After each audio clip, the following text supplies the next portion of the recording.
ہاتھ باندھنے کو ادب تصور کرتے ہیں، ہم تو صرف اللہ اکبر گردن جھکانے کو ادب تصور کرتے ہیں، اور ہم نے سارا کریڈٹ جو ہے اسی کے حوالے سے لینا شروع کر دیا۔ ہم سے بڑا کوئی ادب والا نہیں، مگر یاد رکھو ادب اس وقت تک کہ تم اس کا حق ادا نہیں کر سکتے جب تک کہ رسول اللہ کے فرما بردار نہ بن جاؤ، ان کے مطیع نہ بن جاؤ۔ ایک بیٹا اپنے باپ کے سامنے ہاتھ باندھ کر گردن جھکا کر کھڑا ہے اور باپ کہتا ہے بیٹا ذرا پانی پلا، تو یہ ہاتھ چھوڑ ہی نہیں سکتا بیچارہ، تو پانی کیسے پلائے گا؟ اب مجھے بتاؤ گردن جھکانا کیا کام آیا، ہاتھ باندھنا کیا کام آیا؟ اس لیے کہ باپ پانی مانگ رہا ہے اور وہ پانی نہ دے تو اس کا ہاتھ باندھنا کیا کام آئے گا، اس کا گردن جھکانا کیا کام آئے گا؟ اسی لیے سیدنا فاروق اعظم نے ایک نوجوان کو گردن جھکا کر بیٹھے دیکھا تو اس کی گردن پہ مکہ مار کے کہتے ہیں اور یاکار گردن جھکانا تقویٰ نہیں ہے بلکہ دل جھکانے کا نام تقویٰ ہے۔ گردن جھکانے کا نام ادب نہیں ہے بلکہ دل جھکانے کا نام ادب ہے۔ اب میں آپ سے پوچھنا چاہتا ہوں رسول اللہ کے نام پہ انگوٹھا چومنے والوں یقیناً اپنا مسلک تعظیم ہے، یہ شکل ادب ہے، بے شک اللہ کی عزت کی قسم اس پر ہمارے بزرگوں نے رسالے لکھے۔ ہم انگوٹھا چومنے کے مخالف نہیں ہیں، یہ جو انگوٹھا چومے سرکار کی بشارت ہے وجبت لہو شفاعتی، جو انگوٹھا چومے سرکار فرماتے ہیں محبت میں جو انگوٹھا چومے میں اس کو جنت میں لے جاؤں گا، جو حضور کی محبت میں انگوٹھا چومے وہ جب تک زندہ رہے گا کبھی اندھا نہیں ہو سکتا۔ اللہ اکبر، بہت سی بشارتیں ہیں لیکن آپ سے پوچھنا چاہتا ہوں ہم صرف گردن جھکانے میں رہ گئے اور اصل ادب ہے دل جھکانا۔ ہم نے دل کتنا جھکایا اصل بات یہ ہے، اور قرآن کہتا ہے جب تک دل نہ جھکے گا اس وقت تک کامیابی نہیں ملے گی۔ بڑی معذرت کے ساتھ ہم حقیقتوں کے مسافر بننے کی بجائے رسومات کے مسافر بن گئے، ہم رسومات کی طرف چل پڑے۔ اصل ادب کیا ہے؟ اصل ادب کرنے کا حق صحابہ نے ادا کیا، اصل عشق کرنے کا حق صحابہ نے ادا کیا۔ ان کے ہاتھ بندھنے سے پہلے ان کے دل بندھے تھے، ان کی گردنیں جھکنے سے پہلے ان کے دل جھکے تھے۔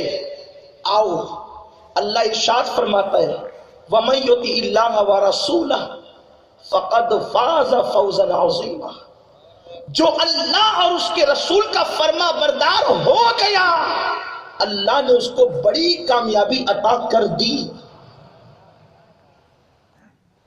جو فرما بردار ہو گیا اس کو بڑی کامیابی، اور آج ہم فرما بردار نہیں ہے، اللہ کے نبی کے فرما بردار نہیں ہے، اس لیے کامل ادب والوں میں اپنا شمار بھی نہیں ہے۔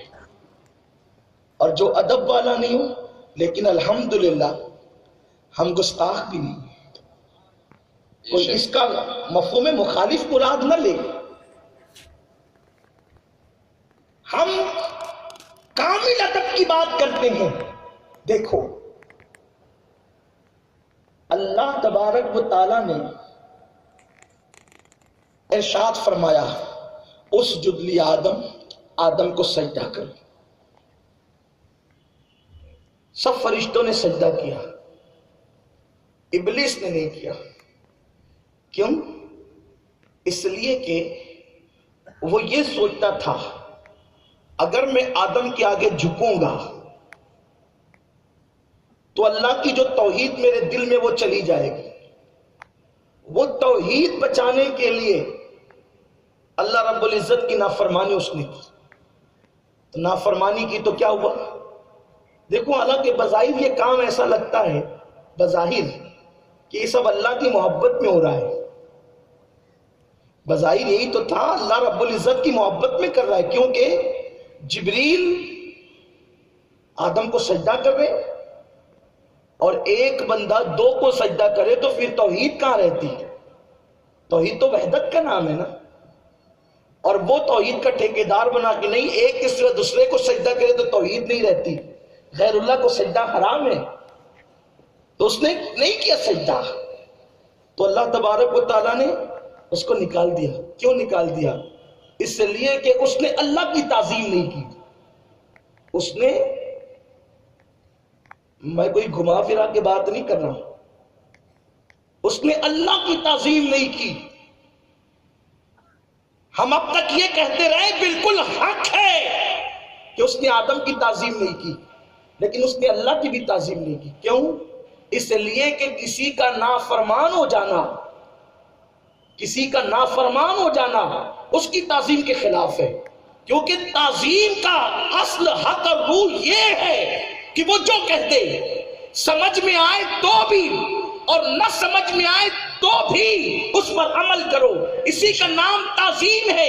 یہ جان تعظیم ہے، یہ تعظیم کی جان ہے. تو ابلیس نے صرف آدم کی توہین نہیں کی، آدم کی توہین تو اس طرح ہوئی کہ کہا میں اس بشر کو سجدہ کیوں کروں، یہ